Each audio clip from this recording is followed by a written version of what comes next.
देशवासियों को स्वतंत्रता दिवस की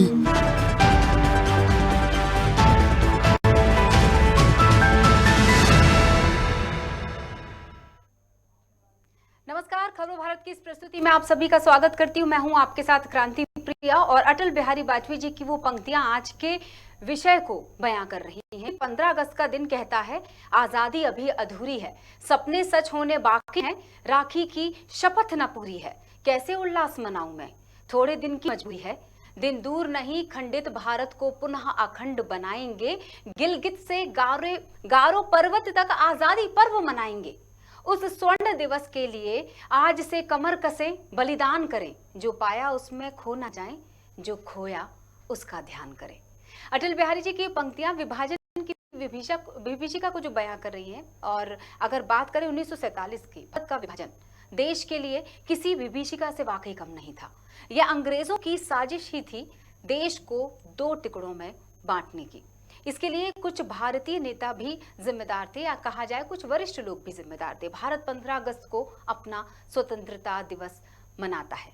हम इस साल इस अमृत महोत्सव पर 75वां स्वतंत्रता दिवस मना रहे हैं। इस दिन देश का हर नागरिक खुश रहता है, उसके दिल में जो देश प्रेम जागता है उसकी खुशी बयां नहीं की जा सकती। लेकिन इसके ठीक एक दिन पहले जो दर्द वो झेलता है वो भी बयां के काबिल है। इतना दर्द बर्दाश्त किया था उन लोगों ने उसी साल जब देश आजाद हुआ था, और वो था विभाजन का दर्द। ये ऐसा शूल है जो आज भी खंजर की तरह चुभता है और आजादी की खुशी को कहीं ना कहीं कुछ हल्का जरूर कर देता है।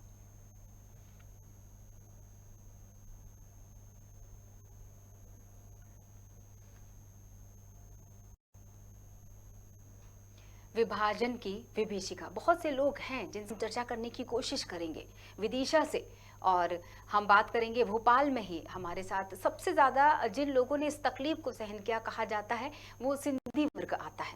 हम उन लोगों से भी जुड़ने वाले हैं। फिलहाल के लिए स्टूडियो में हमारे साथ जो मौजूद हैं, हम अपनी चर्चा वहां से शुरू करते हैं। हमारे साथ इस विषय पर चर्चा करने के लिए जुड़े हुए खबर भारत के स्टूडियो में इनका परिचय हम करवाएंगे। श्री राम माहेश्वरी जी वरिष्ठ पत्रकार हैं, सालों से इनकी कलम हर विषय पर चलती है। तो जो विभीषिका की, जिस विभाजन की विभीषिका की, उस दर्द की हम बात कर रहे हैं, उस दर्द पर भी इनकी कलम चली। सर बहुत बहुत स्वागत है आपका। जी प्रिया जी, क्या कहेंगे सर? अब शुभकामनाएं दूं या 15 अगस्त की शुभकामनाओं के साथ साथ आज का दिन जो कि 14 अगस्त है, विशेष रूप से उस दिन को याद दिला देता है कि अगले दिन की खुशियां मनाने से पहले इस दिन के बारे में भी सोचना जरूरी है। जी जी जी, हमारे देश में यही एक सबसे बड़ी विभीषिका है जो हमारे भारतवासियों ने सबसे ज़्यादा इसका दर्द सहा। आज भी उसका दंश कई पीढ़ियां झेल रही हैं, और यह दंश इतना है कि आने वाली पीढ़ियों पर भी उसका पुरजोर असर हो रहा है। हम पहले ये पता नहीं था कि इस तरह की नेताओं के द्वारा कोई साजिश हमारे देशवासियों के साथ भी हो सकती है। और भारतवासियों को उस समय जो 2-3 पीढ़ियां पहले की पीढ़ी थी, उस समय उस भोलेपन में कि हमारे देशवासियों के साथ एक अच्छा होने जा रहा है, जिस तरह से प्रयास किया गया, उन लोगों ने प्रदर्शन किया कि हम एक अच्छे शांतिपूर्ण देश की ओर जा रहे हैं, उससे हमारे देश में शांति रहेगी। परंतु विभाजन के बाद हमारे देश के देशवासियों को ये पता चला कि ये तो हमारे साथ बहुत ही नाइंसाफ़ी हुई है। इसका आने वाले कई पीढ़ियां उसका दंश झेलती रही हैं और झेलती भी रहेंगी। आज सबसे बड़ी ज़रूरत है हमारे सारे देश में, जो देश में एक भावना, राष्ट्रीयता की भावना, ताकि हर दिल में राष्ट्र के प्रति समर्पण की भावना हो, और वही भावना हमें आगे बढ़ाएगी। देश में हर नागरिक का यह कर्तव्य है कि वो देश के प्रति जागरूक रहे, और हर वो भावनात्मक कोई भी ऐसे संदेश जो कि देश को या किसी भी वर्ग को विभाजन की ओर धकेलते हों, उन संदेशों पर ध्यान न देते हुए राष्ट्र को सर्वोपरि माने। इस संदेश की आज हमें आवश्यकता है। उस समय जो हम लोगों ने झेला वो चाहे पाकिस्तान हो या हिंदुस्तान, दोनों देशों में बहुत हजार नागरिक बहुत कई वर्षों तक दंश झेलते रहे, दुख झेलते रहे। उनके बच्चे, उनको जीवन, पानी, सभी की समस्याएं कई वर्षों तक रहीं और कई वर्षों के बाद वहाँ से कुछ नागरिक वापस हिंदुस्तान आए। उन्हें ये पता नहीं था कि वहाँ पहुँचने के बाद इतनी सारी परेशानियों का सामना करना पड़ेगा। इस तरह से वो लोग अपने जीवन बचाकर लौट कर आए, क्योंकि वहाँ सांप्रदायिक भावनाओं का उनको सामना करना पड़ा, उन्हें भेदभाव का सामना करना पड़ा, उन्हें विभाजन के विषय में एक गलत तस्वीर जो बताई गई उन बातों का सामना करना पड़ा। इस तरह हम देखते हैं प्रिया जी कि आने वाले समय में हमें एक अच्छे राष्ट्र का निर्माण करने के लिए अच्छे संदेशों के साथ देश की राष्ट्रीयता की भावना को आगे बढ़ाना होगा, तभी हम सच्चे और अच्छे भारत का निर्माण कर पाएंगे।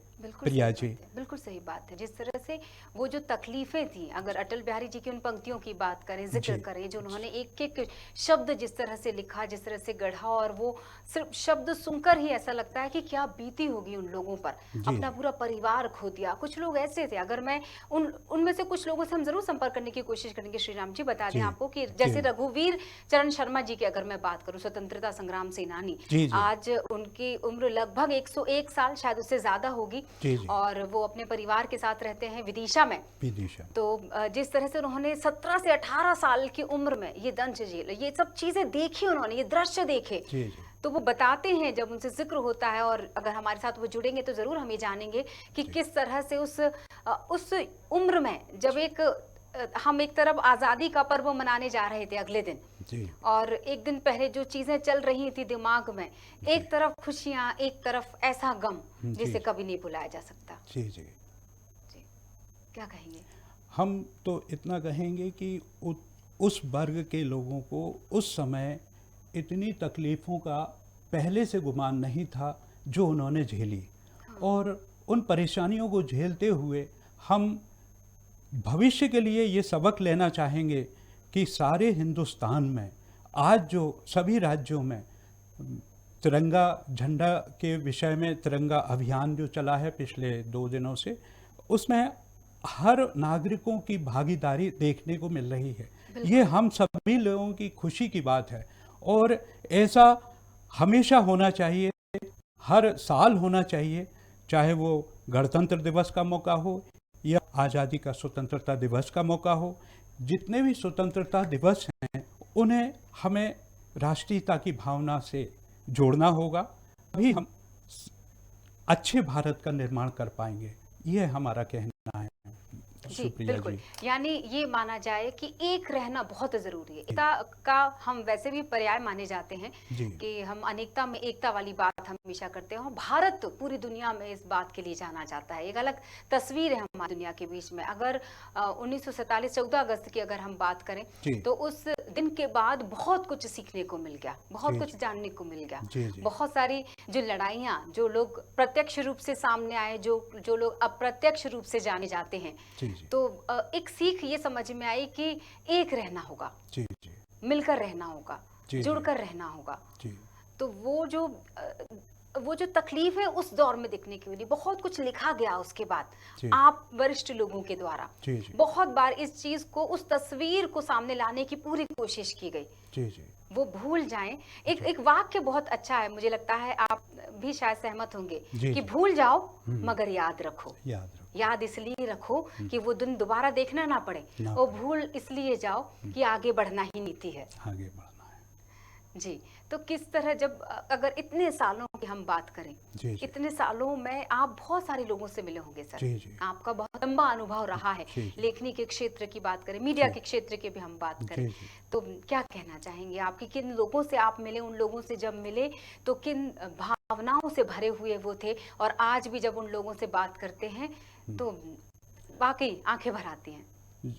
हमने कई ऐसे लोगों से मुलाकात की है अपने 4 दशकों के पत्रकारिता के लेखन के क्षेत्र में। जो हमारा अनुभव है, कुछ लोग जो लौट कर आए थे पाकिस्तान से, हाँ। विशेष रूप से हमारे सिंधी भाई हैं, उन लोगों के परिवार जब भोपाल में आकर रहने लगे, उन लोगों से हमारी बातचीत होती थी, तब उन्होंने बताया कि हमारे माता पिता या हमारे दादा दादियों के साथ किस तरह से हमारा भेदभाव का बर्ताव हुआ। हाँ। उन बातों को सुनकर जानकर हम जैसे और भी लेखकों ने बहुत कुछ लिखा है, और कुल मिला के सारांश में हम यही कहना चाहेंगे कि जो भूलें हमारे सामने आई हैं उस समय की, वो भविष्य में नहीं होना चाहिए। और उन लोगों ने एक भेदभाव संप्रदाय के नाम पर एक भेदभाव को सहा है, वो भविष्य में भेदभाव की भावना दूर होना चाहिए, संप्रदायवाद की भावना दूर होना चाहिए, तभी हम अच्छे राष्ट्र का निर्माण कर पाएंगे, ऐसा मेरा सोचना है। और उन परिवारों के साथ आज वो अपने राष्ट्र की मुख्य धारा से जुड़ रहे हैं। हम भारत सरकार के द्वारा, राज्य सरकारों के द्वारा उन लोगों के साथ अब सारी सुविधाएं दी जा रही हैं और उनको राष्ट्र की मुख्य धारा से जोड़ा जा रहा है। अब वो यहाँ रहकर खुशहाल हैं और बीती पुरानी यादों को वो ताज़ा नहीं करना चाहते, क्योंकि उनके साथ एक दर्द जुड़ा है। उन दर्द को भुलाते हुए वो नए भविष्य का निर्माण करना चाहते हैं, ताकि उनकी आने वाली पीढ़ियाँ उज्जवल भविष्य की ओर देखें, उज्जवल भविष्य की ओर सपना देखें।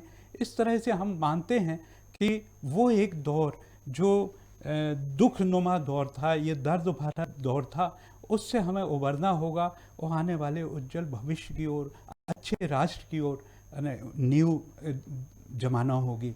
इस प्रकार से हम कह सकते हैं कि हमें उज्जवल भविष्य, उज्जवल राष्ट्र की निर्माण करने के लिए हमें सभी वर्ग के लोगों को साथ में लेकर चलना होगा, ऐसा मेरा सोचना है प्रिया जी। बिल्कुल, जिस तरह से आप उनकी बातें, जो एक्सपीरियंस, जो अनुभव उन्होंने किए होंगे, वो अनुभव आपके साथ साझा किए थे। राष्ट्र निर्माण के लिए बहुत ज़रूरी है उस चीज़ों को भुला देना, लेकिन कुछ चीज़ें जो इतिहास में दर्ज हो जाती हैं वो समय समय पर याद की ही जाती हैं। जैसे 14 अगस्त का दिन समय समय पर याद किया ही जाएगा, क्योंकि जब जब 15 अगस्त आएगा उसकी पूर्व संध्या को याद किया जाएगा, उस दिन को याद किया जाएगा, उसके पूर्व दिन को अगर हम बात करना चाहें तो क्या ऐसी कुछ चीज़ें देखने और सुनने को मिली कि उन लोगों के बीच की मैं बात करना चाहूँ जिनके बीच में आप पहुँचे, जिनको आपको जानने का मौका मिला, कि उनकी कोई एक ऐसी टीस, या कह सकते ना कि अगर पीछे जाने का मौका मिलता तो शायद उसे एक दिन को बदला जा सकता था या उसको बदल देते। तो बोलते ना, कल्पना में जाकर सोचिए कि अगर कोई चीज़ आपको बदलनी पड़े तो शायद 14 अगस्त का वो दिन होता। ऐसे कौन सी बातें जो आपने उन लोगों द्वारा जानी होंगी? हमने ऐसा उनकी पारिवारिक बातों को शेयर किया, उनके दर्द को सुना। उन्होंने कहा कि चाहे हमें प्रार्थना के स्थल हों या हमारे घर हों, प्रार्थना स्थलों को हमारे लोगों को उन्होंने भेदभाव किया, उनको तोड़ा, और हमारे शिक्षा पर भी कुठार किया, शिक्षा को भी तहस नहस किया, और रोजी रोटी का संकट भी खड़ा किया। क्योंकि जो भारत में रोजगार के अवसर हैं या भेदभाव रहित बातें हैं, वो भावना वहाँ नहीं मिली उन्हें पाकिस्तान में। इस प्रकार की भावनाएं उन्होंने व्यक्त की, चाहे वो रोजी रोटी को रोजगार से लेकर हो, घर बनाने से लेकर हो, या गांव में कृषि को लेकर हो, इस प्रकार, और प्रार्थना स्थलों से जुड़े हुए बातें हों। उन सभी बातों में कहीं ना कहीं ऐसा लगता था कि उनके साथ बहुत नाइंसाफी हुई है। ऐसा कभी नहीं होना चाहिए। मानवता सर्वोपरि है, सारे विश्व में मानवता को सर्वोपरि माना जाता है। और कोई भी देश जब बंटता है, बंटवारा होता है, तो दोनों राष्ट्रों को बराबरी का दर्जा मिला होना चाहिए, ऐसा संयुक्त राष्ट्र संगठन के नीतियों में शामिल है। परंतु जब भारत के साथ अलग होकर पाकिस्तान बना, तो पाकिस्तान में एक संप्रदाय ही हावी रहा, दूसरे संप्रदायों पर उन्होंने जुल्म ज्यादतियां की। इस प्रकार की बातें उन लोगों ने हमसे शेयर की। तो एक अंदर से दर्द पैदा होता है, चाहे वो लेखन से जुड़ा हुआ व्यक्ति हो या साहित्यकार हो या पत्रकार हो या लेखक हो, उनके मन में भी वही दर्द पैदा होता है लिखते समय कि जिसने झेला है उसको होता है, जिसने सहा है उन दर्द को। इस प्रकार से एक रोना आता है, एक आंसू आते हैं। श्री राम जी, वाकई अगर माहौल बिल्कुल वैसा ही हो चुका है और उनके तकलीफों का हम जिक्र कर रहे थे, इतनी देर से चर्चा कर रहे थे, उन्हीं में से हम एक सदस्य से बात करना चाहेंगे। वो परिवार जो 1947 में वहां से निकलकर हमारे साथ आया था, तो मुझे लगता है हम उनसे चर्चा करते हैं। हमारे साथ जुड़ चुके हैं लाइव, इस वक्त हम उनसे चर्चा करेंगे। बहुत बहुत स्वागत है सर। परिचय करवाना चाहेंगे दर्शकों, हेमंत कुमार जी हमारे साथ जुड़े हुए हैं, अधिवक्ता है उच्च न्यायालय में, और ये बताना चाहेंगे कि 1947 में इनका परिवार पाकिस्तान से बीकानेर की तरफ पहुंचा था और बीकानेर से सफर होते हुए यहाँ तक पहुंचा। हेमंत जी, बहुत बहुत स्वागत है आपका। हाँ, बहुत शुक्रिया। आवाज़ साफ, थोड़ी आवाज़ कम है।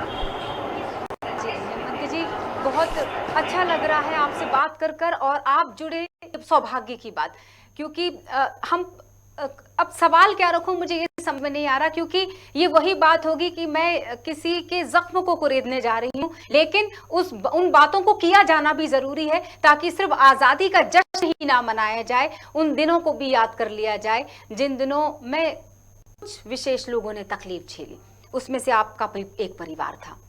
कैसा वो दिन था हेमंत कुमार जी? मैं चाहूंगी कि आपके पिता पेंटिंग किया करते थे और वहां से निकलकर यहां तक का सफर और वो दिन, खास तौर से अगर 14 अगस्त के दिन की बात करूं तो।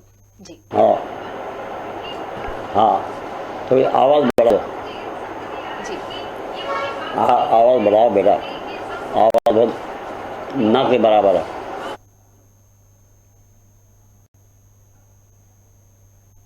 मुझे लगता है कुछ तकलीफ है उनको शायद सुनने में, और बिल्कुल, क्योंकि इतना लंबा समय हो गया श्री राम जी, मुझे ऐसा लगता है कि हम पूरी कोशिश करेंगे कि अगर शायद उनसे संपर्क दोबारा हो जाए, या हमारे जो सीनियर रिपोर्टर वहां पहुंचे हुए हैं और हम कोशिश करते तो हम उनसे ही जान लेंगे कि किस तरह की उनकी यात्रा रही जब वो बहुत शायद छोटे रहे होंगे, उनके पिता और पूरा परिवार अपना लेकर पाकिस्तान से बीकानेर की तरफ आ गए थे। वो एक लंबा समय, तो वाकई जिस उतार चढ़ाव के, मतलब जिस वक्त अगले दिन आज़ादी का जश्न मनाया जा रहा था, उसके एक दिन पहले उथल पुथल मची हुई थी उस पूरे देश में। हमारे, हम बात अगर करना चाहें, ये सोच रहे थे कि कहाँ जाना है, क्या करना है, अब क्या होगा। ये ऐसे सवाल कौन रहे होंगे ना सर?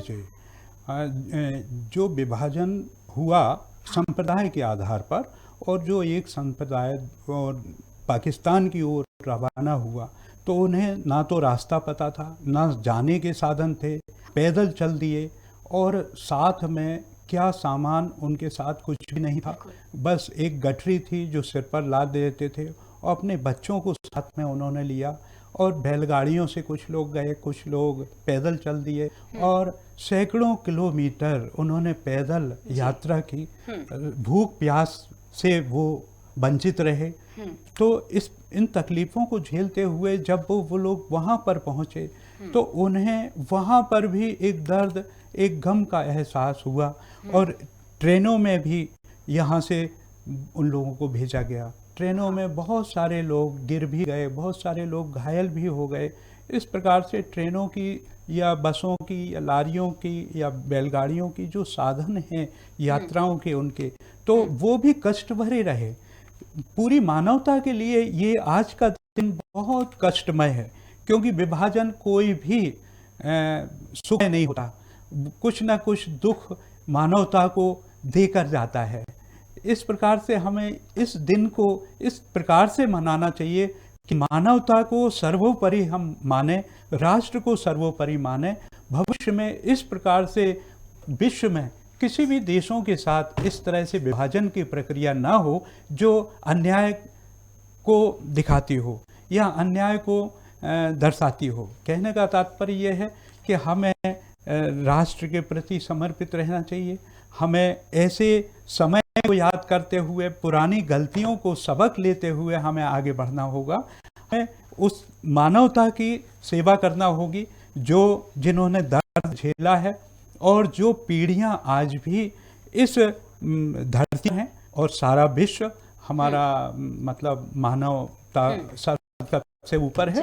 कहने का तात्पर्य यह है कि कोई भी संप्रदाय, चाहे वो हिंदू हो, मुस्लिम हो, सिख हो, ईसाई हो, सभी वर्गों के प्रति मानवता मानवता को सर्वोपरि रखना होगा। बिल्कुल सही। तभी हम कोई भी अच्छे राष्ट्र का निर्माण करते हैं। आज का जो दिन है वो एक पुरानी सबक, पुरानी गलतियों को से सबक लेने की बात है, विशेष रूप से। जी बिल्कुल, हम कोशिश करते हैं एक बार फिर से हेमंत कुमार जी के परिवार से संपर्क करने की। खुद हेमंत कुमार जी हमारे साथ जुड़े हुए थे, जो कि अधिवक्ता हैं उच्च न्यायालय में, और हमारे साथ खबर के सीनियर रिपोर्टर उनके बीच में मौजूद हैं प्रदीप तलरेजा जी। प्रदीप, सर से शायद चर्चा नहीं हो पा रही है, मैं चाहूंगी कि उस जो आपसे उनकी चर्चा हुई हम एक बार दर्शकों के साथ दोहराएंगे उस चर्चा को।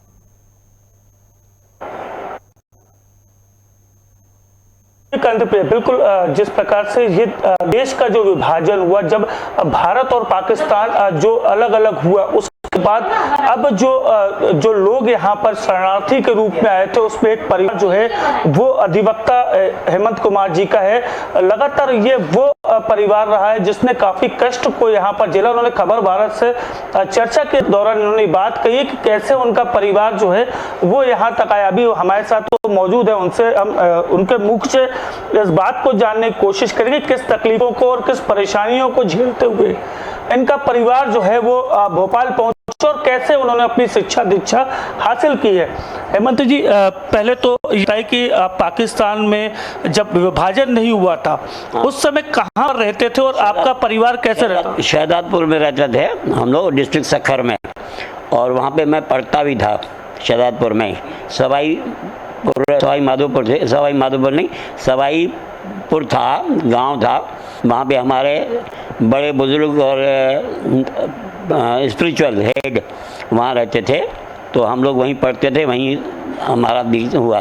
उसके बाद में जब हिंदुस्तान पाकिस्तान हुआ 1947 में, तब वहाँ से हम लोग निकले, पाकिस्तान से आए पहले बीकानेर, वहाँ से पैदल भी आए, कुछ शो में आए, जैसी जैसी व्यवस्था होती गई वैसे वैसे हम बीकानेर पहुँच गए।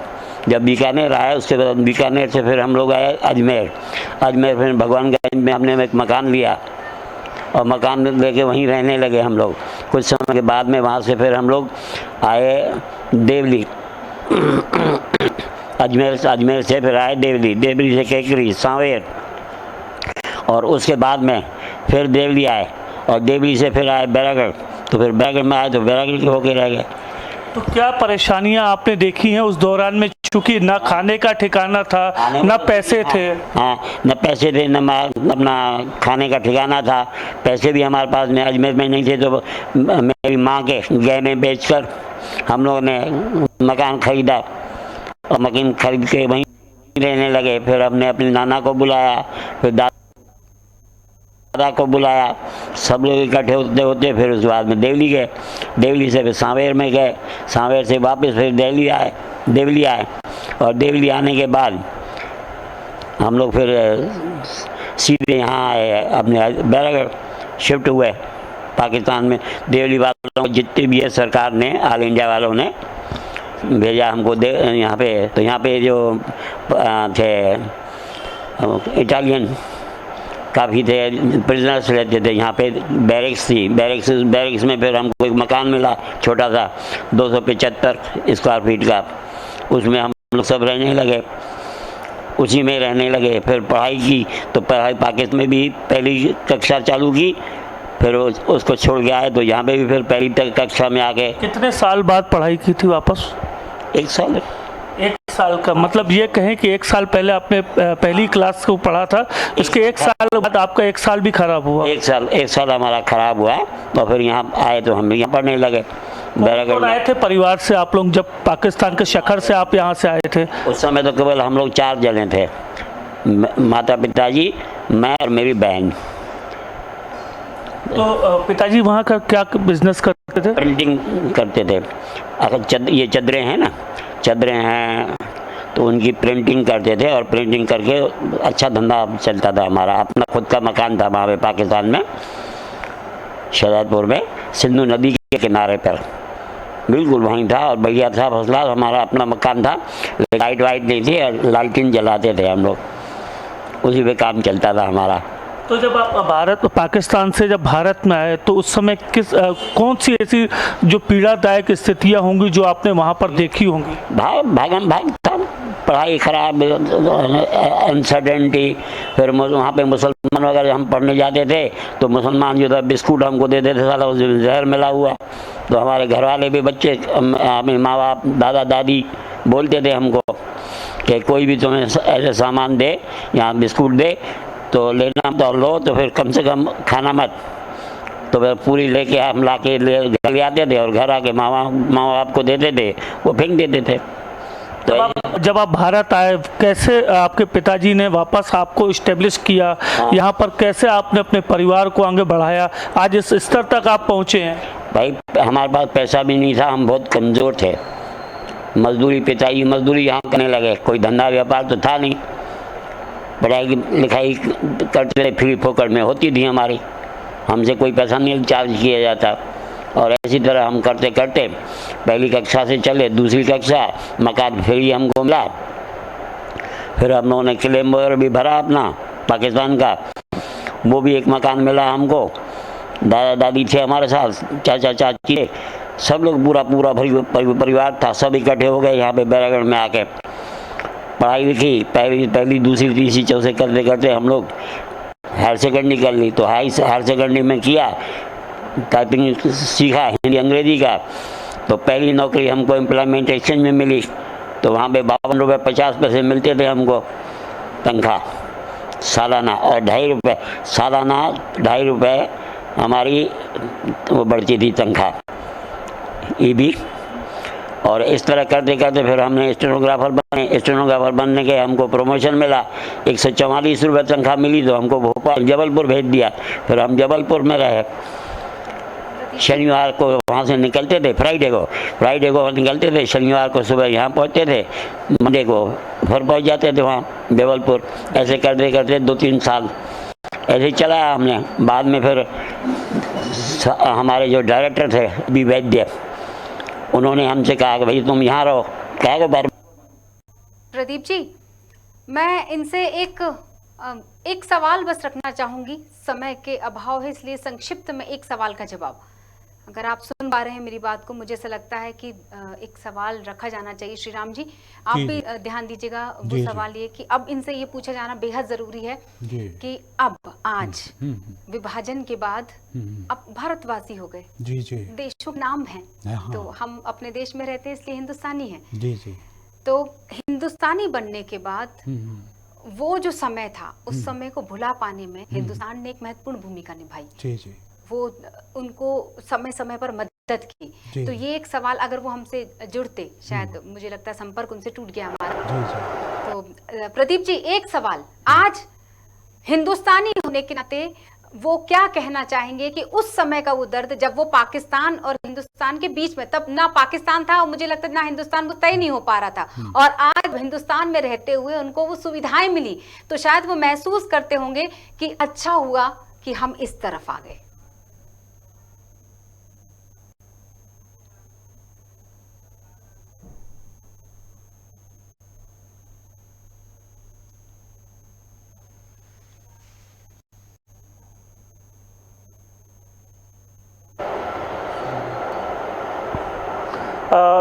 हेमंत जी, एक बड़ा सवाल जरूर ये निकल के आता है कि जब आप पाकिस्तान से आप हिंदुस्तान की तरफ आए, तो आज के परिवेश और उस समय के परिवेश को में सबसे ज्यादा बेहतर अगर माने तो कहीं ना कहीं वो हिंदुस्तान आपके लिए रहा है। है ना? तो कितना रहा है, नहीं हिंदुस्तान ही है हमारा, क्योंकि पाकिस्तान में तो हम लोग छोटे थे, इतनी समझ तो थी नहीं, वहाँ पे सब कमियाँ थी, न रेलवे न बस न, सब पैदल जाते थे, पैदल आते थे, समझे ना। भोपाल आपने जब हिंदुस्तान में आए तो हमारा धीरे धीरे करके हमारा डेवलपमेंट जो हुआ वो हिंदुस्तान में ही हुआ है। हम लोग जो है वो हिंदुस्तानी हैं, पाकिस्तानी थे हमारे बाप दादे पूर्वज वगैरह, उन्होंने अपनी ज़िंदगी निकाल ली। अब हम यहाँ आ रहे हैं तो यहाँ पे भी चल रहा है। अब उसके बाद में हमने किया, पढ़ाई भी करते थे और नौकरी भी करते थे और परिवार भी चलाते थे, समझे ना। तो मैंने सुना है कि हेमंत जी साफ तौर पर कह रहे हैं कि उनके जो पूर्वज थे वो हालांकि पाकिस्तानी थे, लेकिन वो हिंदुस्तानी हैं और हिंदुस्तानी की जो भूमिका है उसको निभाते हुए आ रहे हैं। बिल्कुल प्रदीप जी, ये बात अच्छी तरह समझ में आ गई। कितने खुश है ये बताते वक्त कि हिंदी है हम वतन है हिंदुस्तान हमारा। बहुत बहुत शुक्रिया हेमंत कुमार जी जुड़ने के लिए। और जिस तरह से श्रीराम सर, एक आखिरी सवाल जी जी बिल्कुल संक्षिप्त में आपसे लूंगी जी। कि वाकई अब अगर इसका दूसरा पक्ष देखा जाए, अभी हम सिक्के का एक पक्ष पर बात कर रहे हैं, जाते वक्त एक आखिरी सवाल, सिक्के का वो पक्ष कि अब जो लोग बंटवारे के बाद यहाँ आ चुके हैं, जो हिंदुस्तानी हो चुके हैं, भारतवासी हो चुके हैं, शायद अब वो शुक्र मनाते होंगे कि अच्छा हुआ भारत ने हमें बुला लिया। जी जी जी। भारत में भेदभाव वाले शब्द नहीं है और संप्रदायवाद के आधार पर लोगों को बांटने की नीति भी नहीं रही है। ये तो उस समय तत्कालीन जो नेता थे उन्होंने अपनी महत्वाकांक्षा की पूर्ति के लिए इस तरह का डिसीजन लिया जिसका आज कई पीढ़ियां इसका दर्द झेल रही हैं। तो हमें इस बात का भविष्य में ध्यान रखना होगा कि जो पाकिस्तान से भारत लौटे नागरिक वो भी हमारे सदस्य हैं, हमारे परिवार के सदस्य हैं। तो उनके इस बात का एहसास न दिलाया जाए। हाँ, उन्हें बंटवारे का, विभाजन का, भेदभाव की जो बातें हैं, भाववाद जुड़ाव है, जो दर्द देता है, उन बातों को एहसास ना दिलाते हुए हम उनको गले लगाएं, हम उनको भाई बहनों को आगे बढ़ाने के लिए कोशिश करें। नए भारत के लिए यही तो हमें, मुझे ऐसा लगता है श्रीराम जी, अब हम विभाजन की विभीषिका के बारे में उनसे नहीं बात करेंगे कभी भी। मुझे ऐसा लगता है कि ये शुभकामनाएं कि आप हमारे भाई, उस दिन से अब आप हमारा परिवार। बस इसी के साथ आपको धन्यवाद करती हूँ। श्रीराम माहेश्वरी जी हमारे साथ जुड़े हुए थे, वरिष्ठ पत्रकार। और जाने से पहले, जैसा कि दोनों देशों के बीच बंटवारे की लकीर खींचते ही रातों रात अपने ही देश में लाखों लोग बेगाने और बेघर हो गए थे। धर्म मजहब के आधार पर ना चाहते हुए भी लाखों लोग इस पार से उस पार जाने को मजबूर हो गए थे। इस अदला बदली में दंगे भड़के लाखों लोगों की जिंदगी बर्बाद हो गई। भारत पाक विभाजन की ये घटना सदी की सबसे बड़ी त्रासदी में बदल गई। ये केवल किसी देश की भौगोलिक सीमा का बंटवारा नहीं, बल्कि लोगों के दिलों और भावनाओं का भी बंटवारा था। बंटवारे का ये दर्द गाहे बगाहे हरा होता रहता। एक बार फिर मैं सभी देशवासियों को स्वतंत्रता दिवस की हार्दिक बधाई करने का दिन। लेकिन हम तो यही कहेंगे कि हिंदी है हम वतन है हिंदुस्तान हमारा। इस विशेष प्रस्तुति में इतना ही। जुड़े रहिए खबर भारत के साथ। नमस्कार।